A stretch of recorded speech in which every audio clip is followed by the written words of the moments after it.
பன்ருட்டியில் சென்னை கும்பகோணம் தேசிய நெடுஞ்சாலை ஸ்னேகா திருமண மண்டபம் அருகில் புதியதாக உரிமையாளர் சுபாஷ் அவர்களின் சீரிய முயற்சியால் தனம் ஏஜென்சிஸ் திறப்பு விழா சிறப்பாக நடைபெற்றது.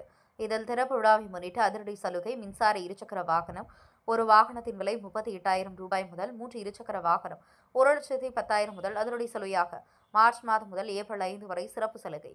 ஒவ்வொரு மின்சார வாகனத்துக்கு 5,000 ரூபாய் மதிப்புள்ள பட்டுப்புடவை, watch, helmet, Discover, waterproof ஆகிய பரிசுகளை இலவசம் என அறிவிக்கப்பட்டது. மேலும் இஎம்ஐ மூலம் மாத தவணை முறையில் இருசக்கர வாகனத்தை பெற்றுக் கொள்ளலாம் என நிர்வாக உரிமையாளர் சுபாஷ் அறிவித்துள்ளார். அதனுடன் வாடிக்கையாளர் எனது நிறுவனத்துக்கு இருசக்கர வாகனத்தை பெற்று இச்சலுகையை பயன்படுத்திக் கொள்ளுமாறு அறிவித்தார். இதில் நிர்வாக உரிமையாளர்களின் குடும்பத்தார்கள், கட்சி பிரமுகர்கள், நண்பர்கள் என ஏராளமானோர் கலந்து கொண்டு ஆதரவு தெரிவித்தது குறிப்பிடத்தக்கது. பன்ருட்டி செய்திகளுக்காக ஜெயசுதாஸ்.